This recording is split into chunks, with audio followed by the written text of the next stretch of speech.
Inclinemos nuestros rostros para orar. Padre Celestial, te damos gracias por el privilegio que nos concedes de encontrarnos en este lugar para estudiar tu palabra. Y al analizar el tema sobre la rebelión del querubín cubridor, pedimos la presencia de tu Espíritu Santo. Te pedimos, Señor, que abras nuestras mentes y enternezcas nuestros corazones para recibir tu mensaje. Te lo pedimos en el precioso nombre de tu Hijo, Cristo Jesús. Amén. Quiero extenderle un saludo muy cordial a todos los que han venido a este lugar en esta noche. También quiero entregarle un saludo muy cordial a aquellas personas que nos están viendo vía satélite y por televisión. Nos alegra mucho que nos estén acompañando en este tema de este día. Vamos a comenzar nuestro estudio en el libro de Génesis, el capítulo 1 y el versículo 31. Este versículo está hablando de la conclusión de la semana de la creación, de los 6 días de la creación. Y quiero que noten la opinión que Dios tenía de lo que hizo durante esos 6 días.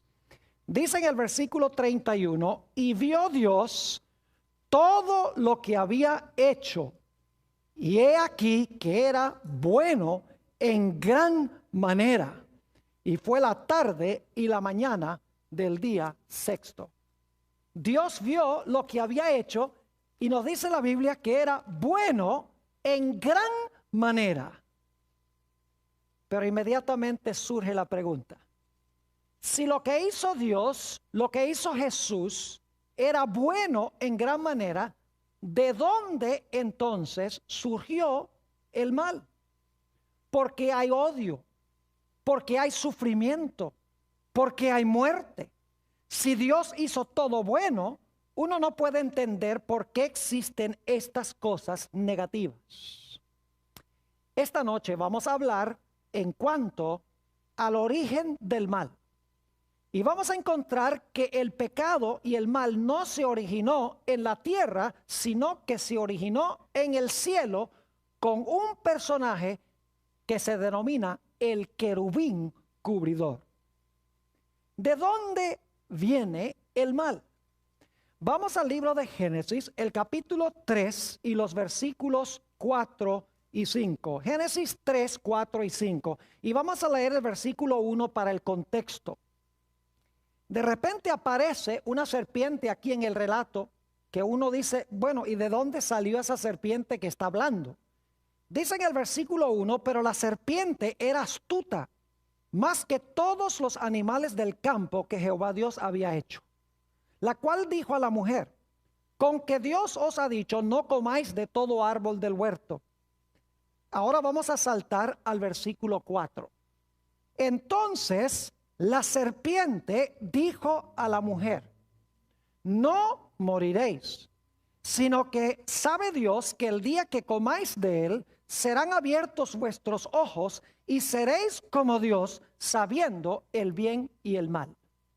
Dios le había dicho a Adán y Eva que si comían del árbol iban a morir. Aquí tenemos a una serpiente que les está diciendo, si comen del árbol no van a morir. Dios les está mintiendo. Es decir, es un ser que está contrariando a Dios. Y en Génesis se le llama la serpiente.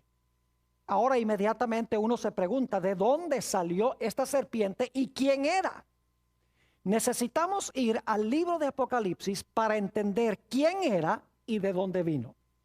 Apocalipsis, el capítulo 12 y el versículo 7 y 9 nos habla de esta serpiente que en realidad existió antes de que se encontrara en el huerto del Edén. Es decir, preexistió al huerto del Edén. En realidad habitó en el cielo antes de que viniera a la tierra. Dice en Apocalipsis 12, y vamos a leer el versículo 7, dice, después hubo una gran batalla en el cielo. Miguel y sus ángeles luchaban contra el dragón y luchaban el dragón y sus ángeles. Es decir, hubo una lucha entre Miguel y sus ángeles y el dragón y sus ángeles. Note lo que dice el versículo 9. Y fue lanzado fuera. ¿Fuera de dónde? del cielo, ¿verdad? Fue lanzado fuera el gran dragón, la serpiente antigua, que se llama Diablo y Satanás, el cual engaña al mundo entero, fue arrojado a tierra y sus ángeles fueron arrojados con él. ¿A dónde habitaba la serpiente antigua o el dragón antes de que estuviera en el huerto del Edén? Nos dice en Apocalipsis 12 que antes de estar en la tierra, la serpiente estuvo en el cielo. Es decir, el pecado no se originó en la tierra, el pecado se originó en el cielo. Y hubo una lucha entre Miguel y sus ángeles y el dragón y sus ángeles, aún antes que este mundo fuese creado. En este tema de hoy queremos estudiar un poco sobre este personaje que se rebeló contra Dios en el cielo y llevó a Adán y Eva a rebelarse contra Dios aquí en la tierra. Vayan conmigo a Ezequiel, el capítulo 28 y el versículo 13 y el versículo 15. Ezequiel, el capítulo 28, y vamos a leer los versículos 13 y 15. Hay varios detalles que quiero que notemos en estos versículos. Dice en el versículo 13, hablando de este personaje: en Edén, en el huerto de Dios estuviste. De toda piedra preciosa era tu vestidura, de cornerina, topacio, jaspe, crisólito, berilo y ónice, de zafiro, carbunclo, esmeralda y oro. Los primores de tus tamboriles y flautas estuvieron preparados para ti en el día de tu creación. Yo pregunto, ¿este personaje fue creado? Sí, porque dice que estas cosas, tamboriles y flautas, estaban preparadas para este personaje el día en que fue creado. Ahora inmediatamente nos preguntamos, ¿quién fue el que lo creó?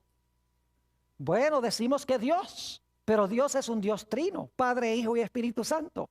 ¿Cuál de los tres desempeñó la función activa en la creación de este ser? Vamos al libro de Colosenses, el capítulo 1. Colosenses, el capítulo 1, y vamos a ver quién fue el que creó a este personaje que se conoce como el querubín cubridor. Dice en Colosenses 1, el versículo 16 y 17, hablando de Jesús: porque en él fueron creadas todas las cosas, las que hay en los cielos y las que hay en la tierra, visibles e invisibles, sean tronos, sean dominios, sean principados, sean potestades. Todo fue creado por medio de él y para él, y él es antes de todas las cosas, y todas las cosas en él subsisten. Yo pregunto otra vez, ¿quién fue el creador de este personaje?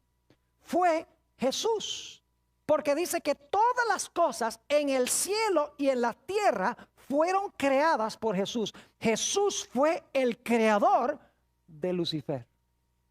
Ahora quiero decirles algo en cuanto a este ser cuando recién fue creado. Note lo que dice en Ezequiel el capítulo 28 y vamos a leer el versículo 12 y también el versículo 15. Ezequiel 28 y el versículo 12 vamos a leer de nuevo y entonces el versículo 15. Dice en Ezequiel el capítulo 28 y el versículo 12: hijo de hombre, levanta endechas sobre el rey de Tiro y dile: así ha dicho Jehová el Señor, tú eras el sello de la perfección, lleno de sabiduría y acabado de ¿qué? De hermosura. Saben que muchas personas pintan a Satanás como un dragón con cuernos y con un rabo y con un tridente en la mano. Eso no cuadra con lo que dice la Escritura. La Escritura dice aquí que era un ser hermoso, era un ser perfecto. Note lo que dice el versículo 15. Dice: perfecto eras en todos tus caminos, desde el día que fuiste ¿qué? Creado, hasta que se halló en ti maldad. Quiero preguntarles, ¿Dios creó al diablo? No. Dios creó a un personaje perfecto, lleno de sabiduría, hermoso, y ese personaje perfecto escogió convertirse en diablo. Dios no creó al diablo, Dios creó a un personaje perfecto que por su libre elección se convirtió en el diablo. Si ustedes leen el resto de Ezequiel 28, van a encontrar que este personaje era plenamente sabio. Dice que tenía belleza incomparable. Era un personaje creado con grandes riquezas y con una posición de poder especial, que era querubín cubridor. Además de eso, fue creado para ser músico. ¿Notaron ustedes en Ezequiel 28:13 donde dice que se prepararon tamboriles y flautas para que cuando fuera creado él tocara estos instrumentos musicales? Quiere decir que este personaje sabe mucho de música. Así que hoy en día no cabe duda que está usando la música para lograr sus propósitos con la raza humana, porque fue creado para ser un músico. Inclusive muchos creen que era el director de los coros celestiales. Es decir, Dios creó un ser plenamente sabio, perfecto, hermoso, rico, con una posición especial de poder. No tenía ni un vestigio de pecado, pero en determinado momento escogió contrariar a Dios. Ahora, hablemos un poco de la posición que tenía este personaje cuando estaba en el cielo antes de pecar. Vayan conmigo nuevamente a Ezequiel, el capítulo 28 y el versículo 14. Ezequiel, el capítulo 28 y el versículo 14, habla de la posición que ocupaba, de la función que tenía este personaje hermoso, lleno de sabiduría, perfecto, acabado de hermosura.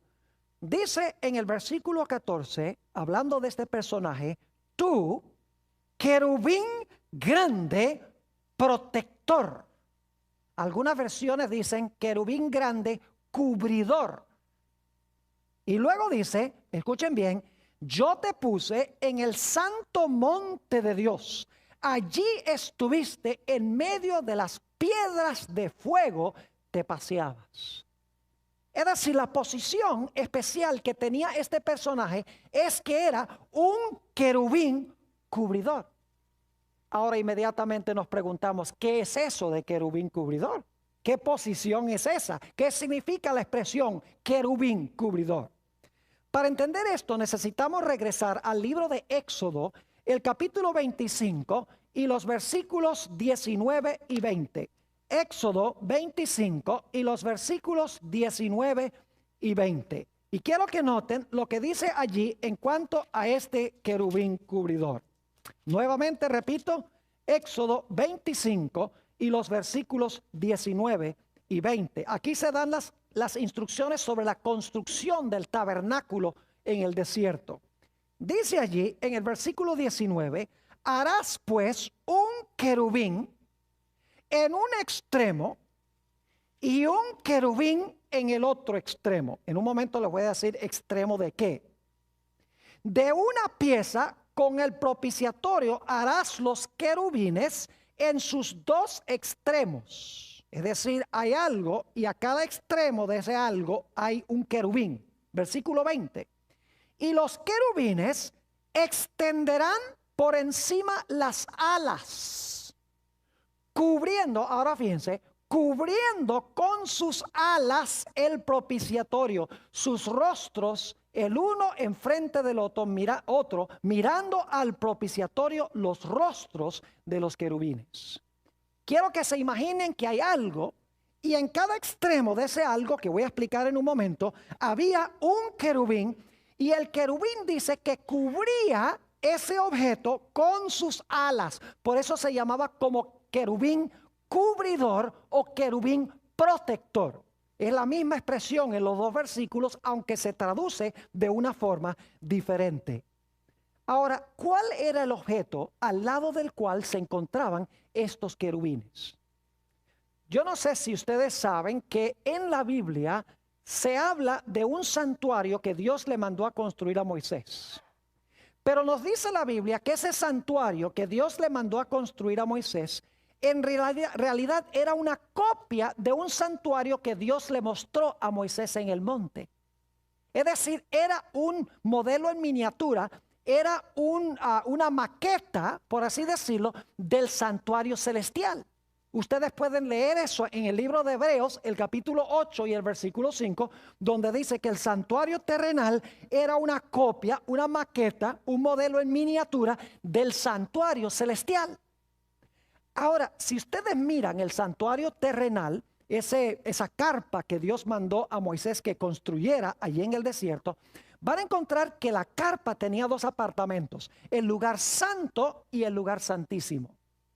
El lugar santísimo era el lugar a donde se manifestaba la presencia gloriosa de Dios, que se conocía como la Shekinah.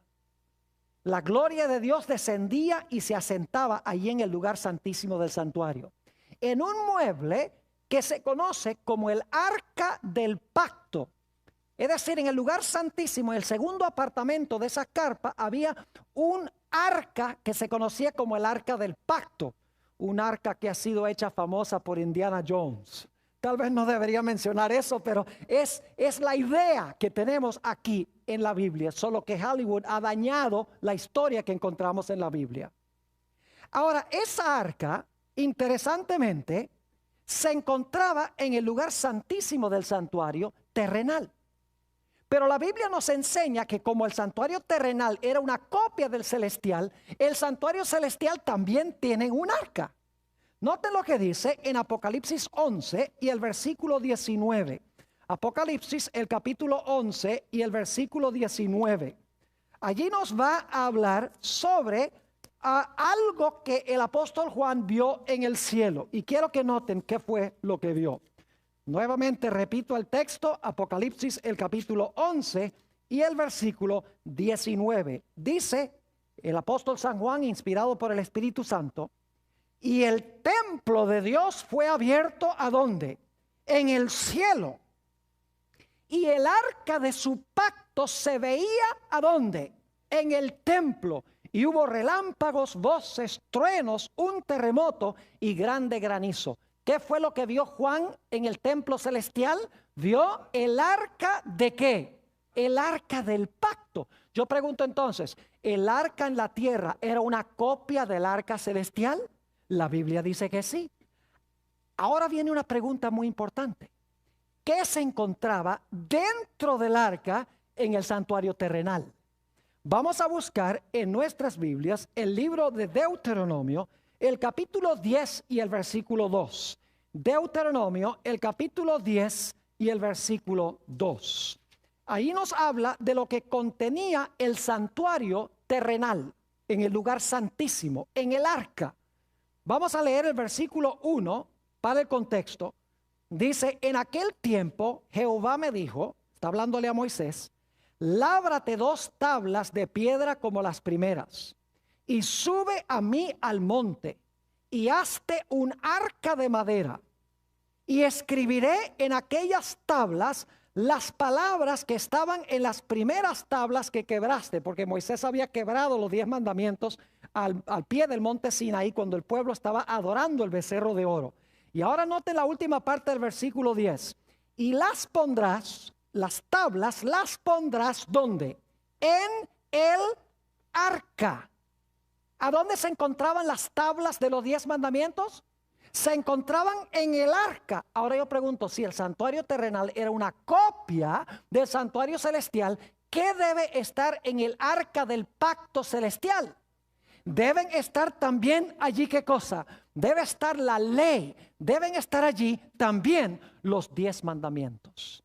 Es decir, quiero que se imaginen esto.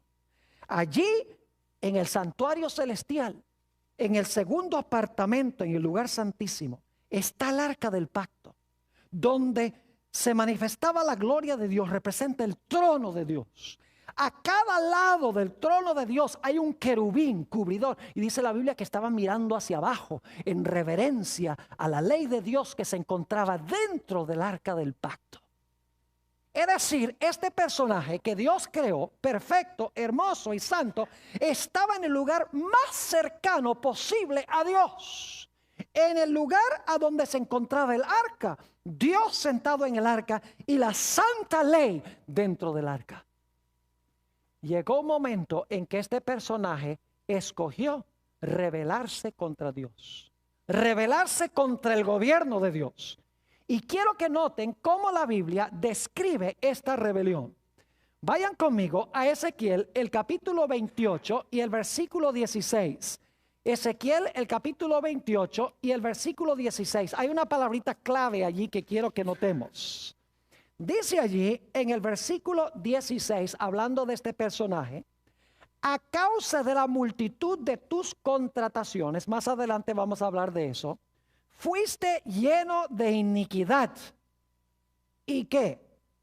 Oh, muy bien, muy importante eso. Y pecaste, por lo que yo te eché del monte de Dios y te arrojé de entre las piedras del fuego, oh querubín protector. ¿Qué fue lo que hizo este querubín protector? Pecó. ¿Dónde pecó? ¿En la tierra o en el cielo? Pecó en el cielo. Ahora yo quiero que notemos Primera de San Juan 3 y el versículo 8, que amplía lo que acabamos de leer. Primera de San Juan, el capítulo 3 y el versículo 8. Nos dice desde cuándo pecó este personaje. Es una corroboración de lo que acabamos de leer. Primera de San Juan, el capítulo 3 y el versículo 8. Dice: el que practica el pecado, escuchen bien, es del diablo, porque el diablo peca desde el monte Sinaí. Oh, muy bien, porque el diablo peca desde el principio. Para esto apareció el Hijo de Dios, para deshacer las obras del diablo. ¿A dónde pecó este personaje? Pecó en el principio. ¿A dónde? En el cielo. En Ezequiel dice: pecaste. Aquí dice: desde el principio Satanás ¿qué? Peca. Ahora yo quiero preguntar, ¿qué es pecado? ¿Saben que algunos cristianos dicen que la ley comenzó cuando Dios se la dio a Moisés en el monte Sinaí? Dicen, ahí comenzaron los 10 mandamientos en el monte Sinaí. La Biblia no enseña eso. Porque la Biblia dice que Satanás pecó en el cielo. Ahora vamos a notar qué es el pecado. Primera de San Juan, el capítulo 3 y el versículo 4. Escuchen bien, Primera de Juan 3, 4. Dice: todo aquel que comete pecado infringe también la ley. ¿Sabe lo que significa infringe, verdad? Desobedece, quebranta, transgrede. Dice: todo aquel que comete pecado infringe también la ley, pues el pecado es ¿qué cosa? Infracción de la ley. Yo pregunto, si Satanás pecó en el cielo, ¿infringió la ley? Claro, porque ¿cómo podía pecar si no había ley? Si el pecado es quebrantar la ley y él pecó, tiene que haber existido una ley que quebrantar. ¿Están entendiendo lo que estoy diciendo? Es decir, la ley ya existía en el arca del pacto.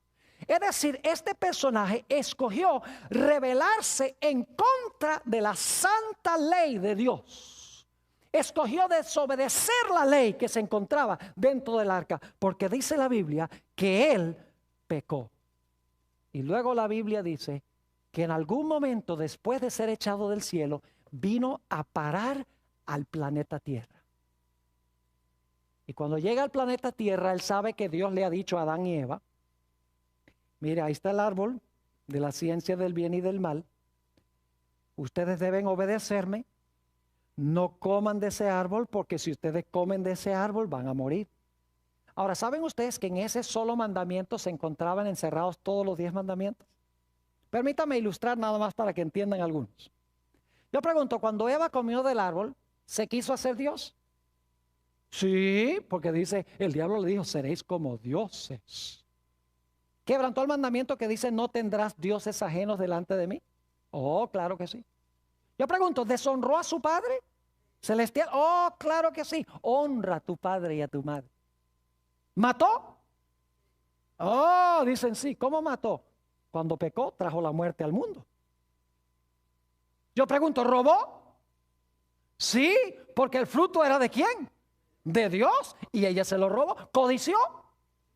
¿Quebrantó el mandamiento: no codiciarás? Claro que sí. En ese mandamiento se encuentran encerrados todos todos los 10 mandamientos. Dios le estaba diciendo, obedece este uno y vas a estar obedeciendo los 10. Por eso la Biblia dice que el que transgrede uno, los quebranta todos. Y el que guarda uno, los guarda todos. Y Dios le dijo, obedece mi ley y te va a ir bien, vas a vivir. Desobedece mi ley y eso es pecado y vas a morir. Pero encontramos que Satanás llega al huerto. Quiero que noten lo que dice Génesis 3, 4 y 5. Génesis 3 y el versículo 4 y 5. Llega Satanás, quien ha quebrantado la ley de Dios en el cielo, ha desobedecido la ley en el cielo, y él quiere que Adán y Eva ahora desobedezcan la ley de Dios en la tierra. Y dice en Génesis, el capítulo 3 y el versículo 4, entonces la serpiente dijo a la mujer, no moriréis. Es decir, Dios es un mentiroso de que van a morir. ¿Quién dijo? Si ustedes comen del árbol, eso no es ningún pecado. Y si comen del árbol, en vez de morir, van a vivir. Es decir, ustedes no tienen que obedecer la ley de Dios. Los está tentando a desobedecer la ley de Dios, a infringir la ley de Dios como Él hizo en el cielo. Y luego noten lo que dice el versículo 5, Génesis 3, 5. Sino que sabe Dios que el día que comáis de él, serán abiertos vuestros ojos y seréis como Dios, sabiendo el bien y el mal. Es decir, el diablo le está diciendo, mira, ¿tú crees que Dios tiene que decirte qué es bueno y qué es malo? Que es malo comer del árbol y que es bueno no comer del árbol. Eva, tú no tienes que preguntarle a Dios lo que es bueno y lo que es malo. Tú no tienes que mirar la ley de Dios para saber lo que es bueno y lo que es malo. Dice, si tú comes del árbol, tú vas a ser igualito a Dios y ya tú no tienes que depender de Dios para decirte qué es bueno y malo. Tú misma, siendo Dios, vas a poder definir qué es bueno y qué es malo. Y la Biblia nos dice que Eva escuchó las insinuaciones de Satanás. Y no solamente cayó ella, sino que dice la Biblia que le dio el fruto también a su marido y su marido comió. Habían ahora desobedecido la santa ley de Dios. Como Lucifer, como Satanás desobedeció la ley de Dios en el cielo. Todo el conflicto, mis queridos hermanos y hermanas, apreciadas visitas, los que están viendo por televisión y vía satélite, todo el conflicto tiene que ver con la ley de Dios. Lucifer transgrede la ley de Dios porque es infracción de la ley y lleva a Adán y Eva a desobedecer también la santa ley de Dios. Pero necesitamos entender algo.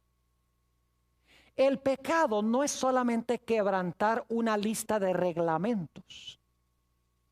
Es decir, Dios no da una lista de cosas que no podemos hacer nada más por darse gusto de darnos una lista de prohibiciones. En realidad, el propósito de la ley es proteger las relaciones que existen entre seres humanos. Es decir, el propósito de la ley es garantizar la felicidad de las relaciones de un ser humano con otro ser humano. La esencia del pecado, sí, es transgresión de la ley, pero la esencia del pecado es egoísmo. Ahora, quiero que notemos otro relato bíblico que nos habla sobre la rebelión de este personaje. El libro de Isaías, el capítulo 14 y el versículo 12. Vamos ahora a mirar un poquito más detenidamente el pecado, porque el pecado es transgresión de la ley, sí, es quebrantar los 10 mandamientos, eso es pecado. Pero es más profundo, porque los 10 mandamientos tienen el propósito de proteger las relaciones entre seres humanos y entre los seres humanos y Dios. Dice allí en Isaías 14 y empezando en el versículo 12 de este personaje, ¿cómo caíste del cielo, oh lucero, hijo de la mañana? Cortado fuiste por tierra, tú que debilitabas a las naciones. Ahora debo decirles algo antes de leer el versículo 13, que hay un pronombre que está sobreentendido en el versículo 13, que está en el idioma hebreo, pero que no está en la traducción. Yo se lo voy a agregar, pero no estoy agregando a la Biblia, porque está en el original. Ahora escuchen bien. Fíjense cuál es el problema de este personaje. Dice, tú que decías en tu corazón, yo subiré al cielo, en lo alto junto a las estrellas de Dios, yo levantaré mi trono. Y en el monte del testimonio, yo me sentaré a los lados del norte. Sobre las alturas de las nubes, yo subiré y yo seré semejante al Altísimo. ¿Cuál fue el problema de este personaje? El yo. El yo. La esencia del pecado es el yo. El propósito de la ley, de guardar la ley, es que cuando guardo la ley, protejo las relaciones entre mi persona y otros seres humanos. Quiero que notemos eso en varios versículos que encontramos en la Biblia, Romanos 13 y el versículo 8 al 10. Romanos el capítulo 13 y los versículos 8 al 10. Quiero que se fijen que el propósito de los 10 mandamientos es garantizar el amor que tiene uno para con su prójimo. Noten nuevamente Romanos el capítulo 13 y el versículo 8 al 10. Dice el apóstol Pablo, no debáis a nadie nada, sino el amaros unos a otros. Porque el que ama al prójimo, ¿qué ha hecho? Ha cumplido la ley. ¿Qué es cumplir la ley? ¿Es amar a quién? Al prójimo. Porque no adulterarás, no matarás, no hurtarás, no dirás falso testimonio, no codiciarás. Y cualquier otro mandamiento en esta sentencia se resume: amarás a tu prójimo como a ti mismo. El amor no hace mal al prójimo, así que el cumplimiento de la ley es el amor. Yo pregunto, si usted ama a su prójimo, ¿lo va a matar? Si usted ama a su prójimo, ¿le va a robar? Si usted ama a su prójimo, ¿va a hablar mal de él? Si usted ama a su prójimo, ¿va a codiciar lo que le pertenece? Si usted ama a su padre y a su madre, ¿los va a maltratar?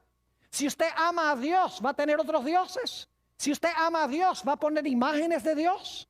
Si usted ama a Dios, ¿va a irrespetar el nombre de Dios? Claro que no. Es decir, que el amor es guardar la ley. Amar a Dios significa guardar su ley. Guardar su ley significa amar a Dios, porque el propósito de los mandamientos es proteger las relaciones entre prójimo y prójimo y entre nosotros y Dios. Permítanme ilustrar para que puedan entender. Hay un mandamiento que dice no cometerás adulterio. Ese es un reglamento, ¿sí o no? Es una ley. No cometerás adulterio. Pero ¿por qué dio Dios esa ley? Yo pregunto, cuando una persona, cuando un esposo tiene relaciones sexuales con una mujer que no es su esposa, yo pregunto, ¿trae esto tristeza en el corazón de la esposa y de los hijos? ¿Causa división? Claro que sí. ¿Muestra amor hacer algo como eso? No. Es decir, que cuando se quebranta ese mandamiento, no cometerás adulterio, se está quebrantando la relación entre marido y mujer, entre el marido y los hijos. Es decir, el pecado sí es quebrantar la ley, pero el pecado es más. El pecado es no tener amor, sino amarse uno mismo. ¿Por qué un individuo, por ejemplo, comete adulterio? Porque él dice, bueno, no estoy satisfecho con mi esposo, con mi esposa. Yo quiero es a esa para mí. Es decir, la raíz del pecado es ¿qué cosa? Egoísmo. Ahora yo les pregunto, ¿qué es lo opuesto de egoísmo? Lo opuesto del egoísmo es amor. Porque amor significa dar a los demás, no esperar recibir para mí, sino dar.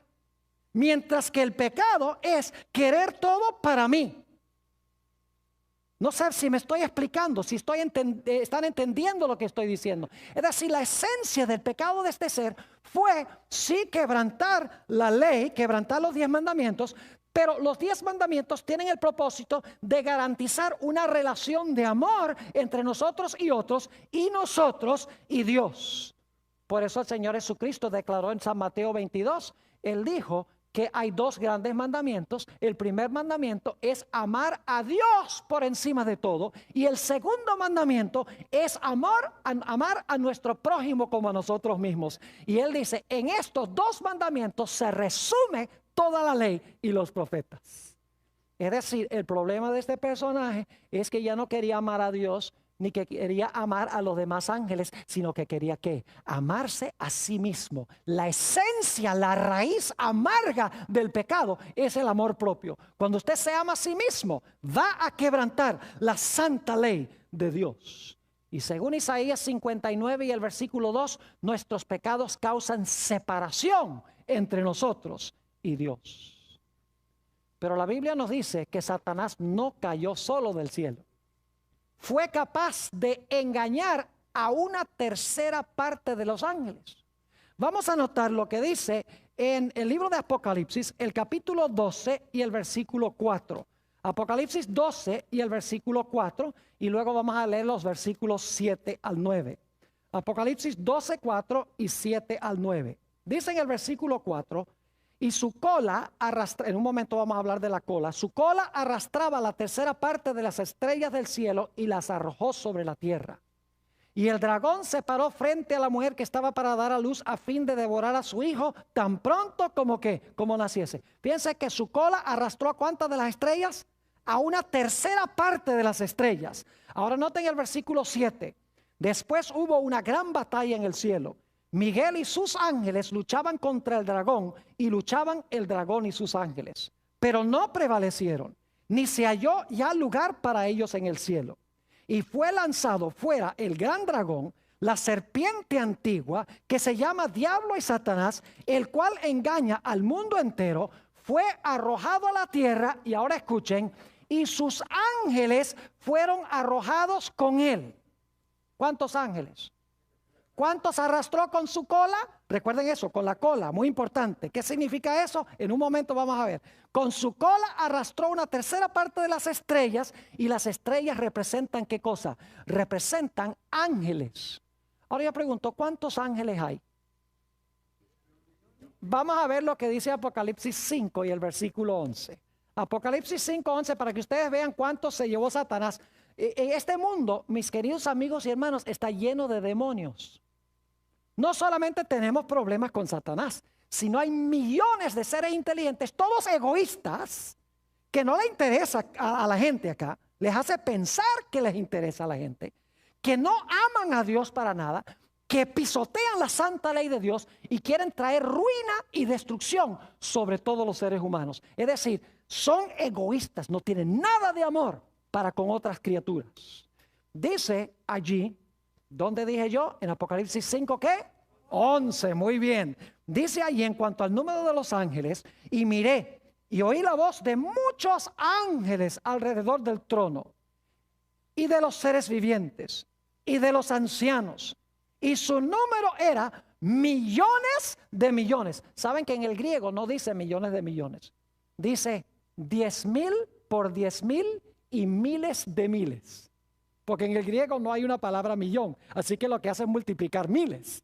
En inglés dice 10,000 times 10,000 and thousands of thousands. En otras palabras, miles de millones, billones de ángeles. Entonces yo pregunto, si este personaje se llevó una tercera parte, ¿hay muchos demonios en el planeta Tierra? No cabe duda alguna. Pero la buena noticia es que por cada ángel malo hay dos buenos. Gloria a Dios. Porque solamente cayó una tercera parte de los ángeles. Ahora, ¿cómo logró este personaje convencer a tantos ángeles que lo siguieran?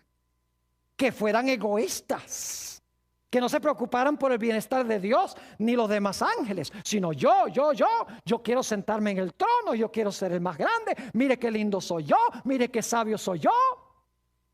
¿Qué es lo que llevó a los ángeles a escuchar lo que decía este querubín cubridor? Vayan conmigo a Ezequiel, el capítulo 28 y el versículo 16. Ezequiel, el capítulo 28 y el versículo 16. Hay una palabrita muy interesante que se usa aquí que yo quiero recalcar ahora. Ezequiel 28, 16. Y voy a leer solamente la primera mitad del versículo. Dice, a causa de la multitud de tus contrataciones, fuiste lleno de iniquidad y pecaste. ¿Qué es eso de a causa de la multitud de tus contrataciones? ¿Qué es eso de contrataciones? Fuiste lleno de iniquidad y pecaste. Esa palabra contrataciones, adquirimos en español la palabra contrato. Es decir, es un trato o un convenio que se hace entre una persona y otra. Ahora, esta misma palabra se encuentra en otros sitios del Antiguo Testamento y nos ayuda a entender lo que esta palabra significa. Vayan conmigo al libro de Ezequiel, el capítulo 22 y el versículo 9.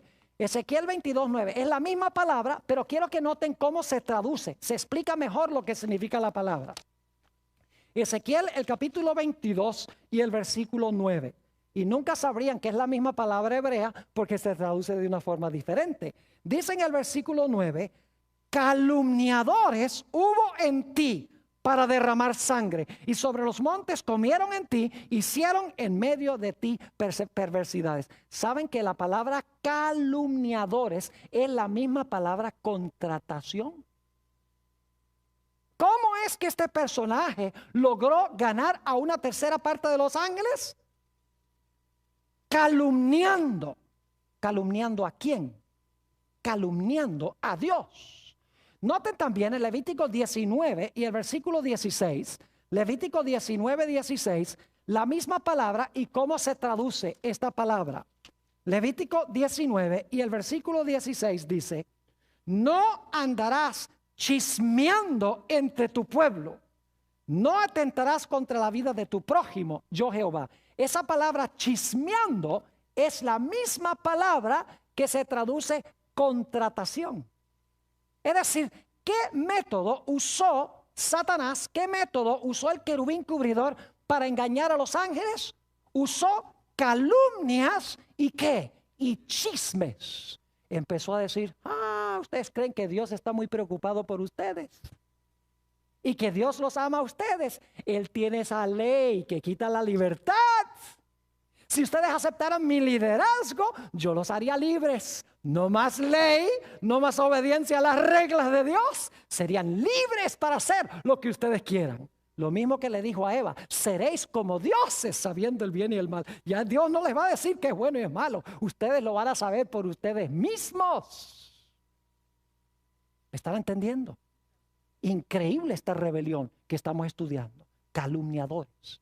Ahora, ¿recuerdan ustedes la cola? Dije que íbamos a hablar de lo que significa la cola. Arrastró con la cola. Vayan conmigo a Isaías, el capítulo 9 y el versículo 15.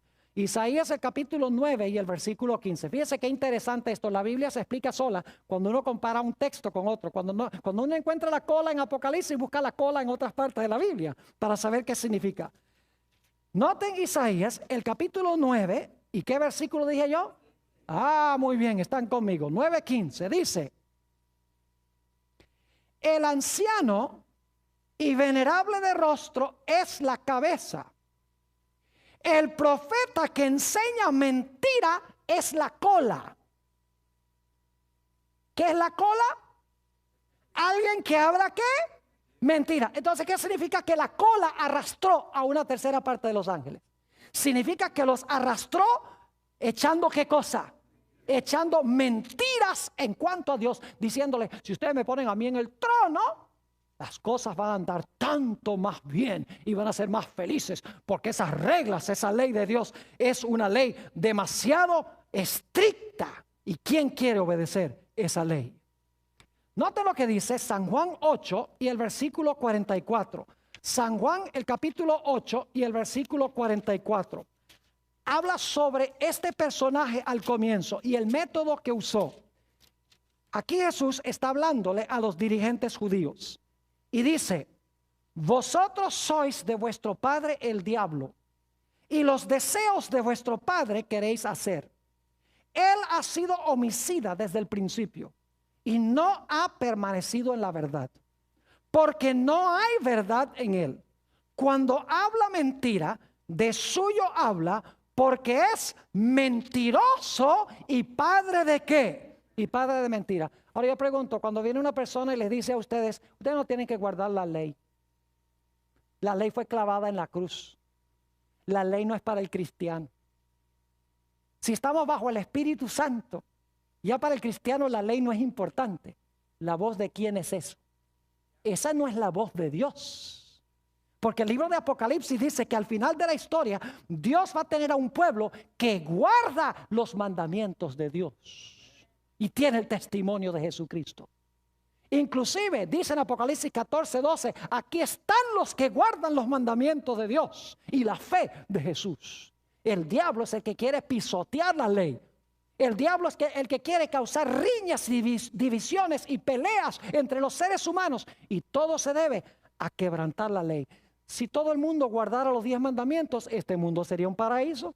Los padres estarían seguros, no habría peligro de adulterio, no habría gente matando gente, podrían irse de la casa y dejar la puerta abierta porque nadie les robaría nada, todo el mundo adoraría a Dios, habría paz, no habría cárceles, no habría policías, no habría hospitales, nada de esas cosas.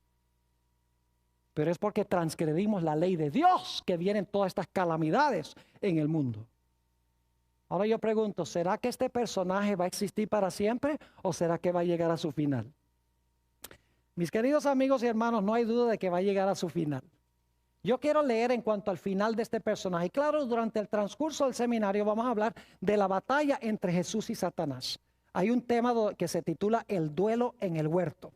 Viene muy pronto. Y les voy a hablar ahí un poco más sobre cómo Jesús lucha con Satanás para que finalmente sea destruido, como voy a leer ahora.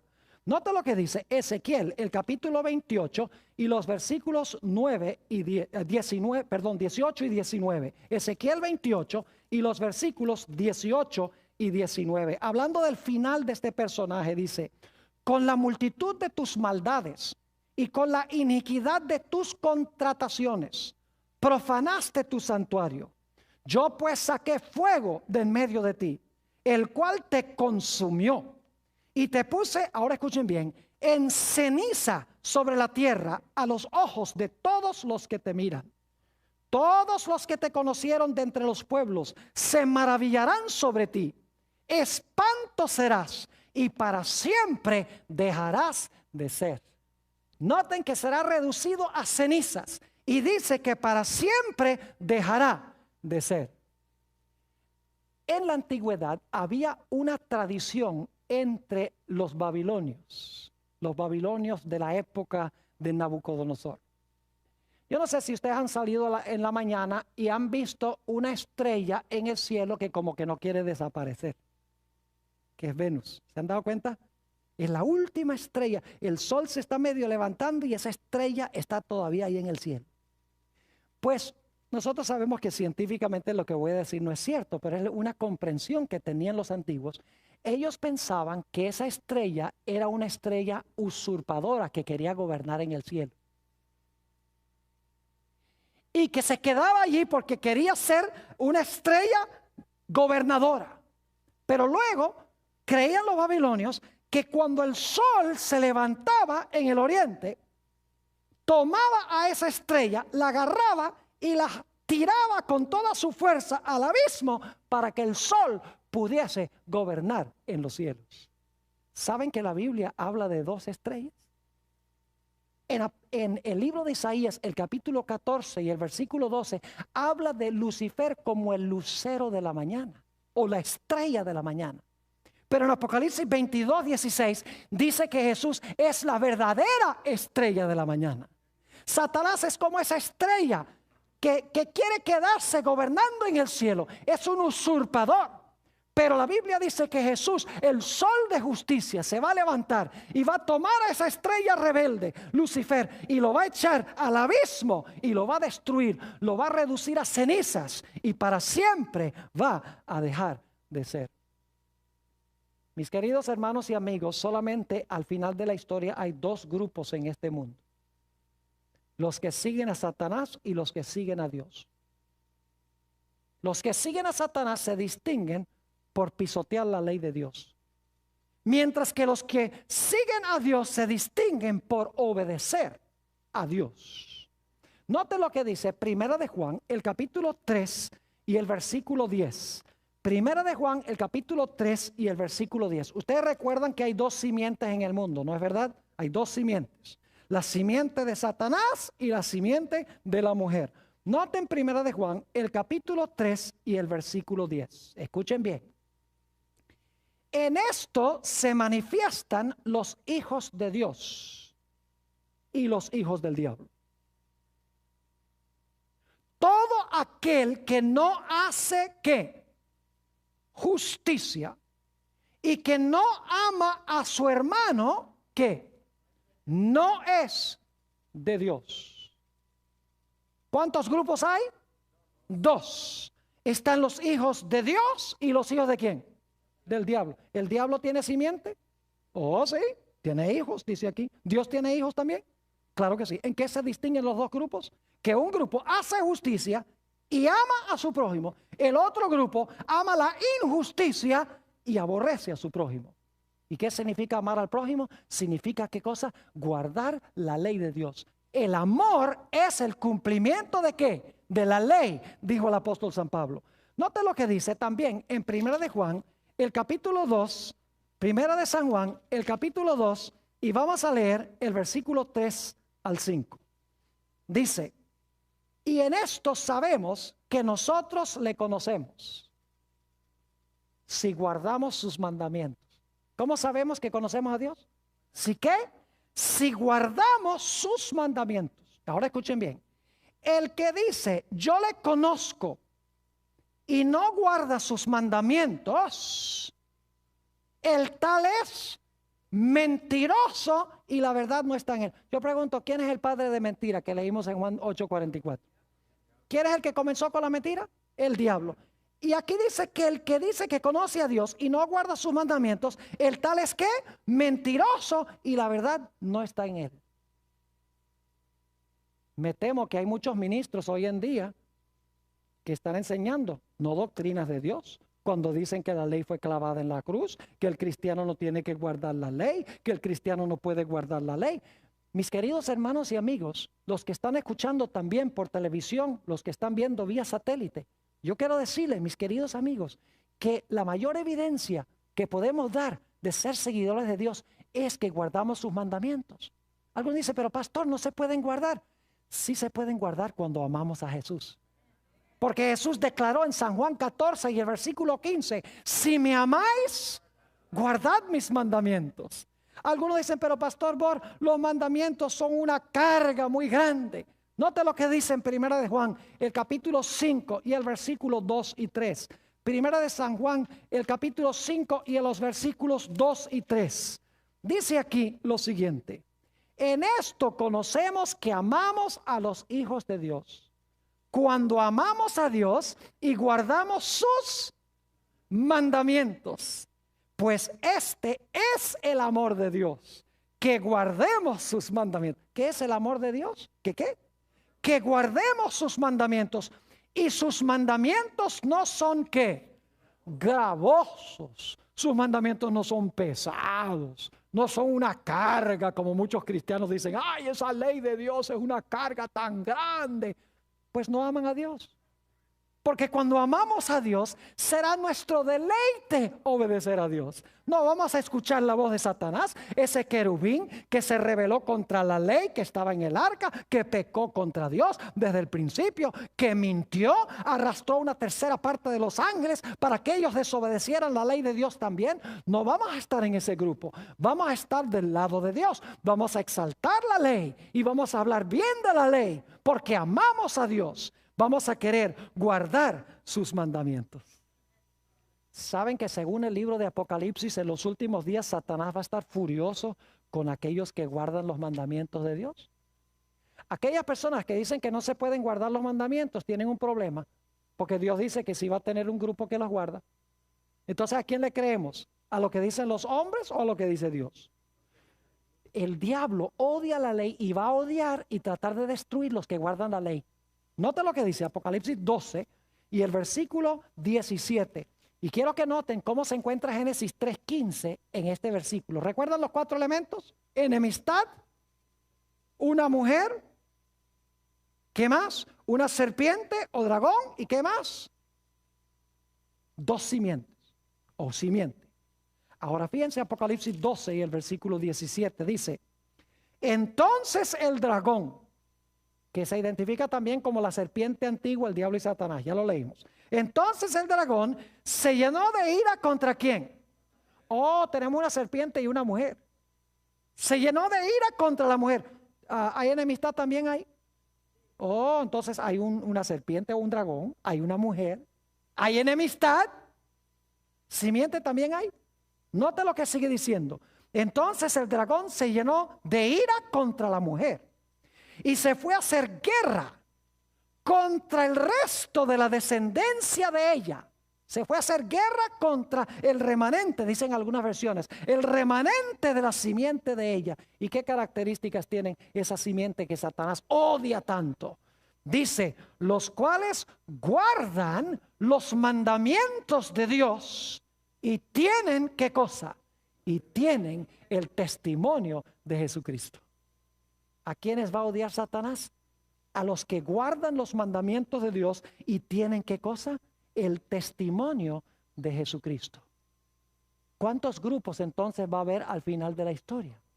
2. Los que son egoístas y los que aman a Dios y a su prójimo. Los que pisotean la ley y los que obedecen la ley por amor a Dios. Quiero hacer muy claro que no guardamos la ley para que Dios nos salve. No guardamos la ley para ganar la salvación o para que Dios nos mire mejor. Guardamos la ley en consecuencia de la salvación. Guardamos la ley porque amamos a Jesús por lo que Jesús ha hecho.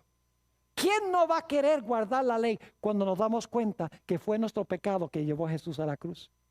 Si el pecado llevó a Jesús a la cruz, el pecado o la transgresión de la ley es algo terrible.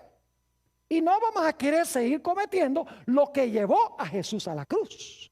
Cuando miramos a la cruz, odiamos el pecado y amamos a Jesús y amamos a su santa ley. No estemos en el lado de Lucifer. Mis queridos hermanos y amigos, los que están viendo por televisión vía satélite, escojamos seguir a Dios y guardar su santa ley por amor.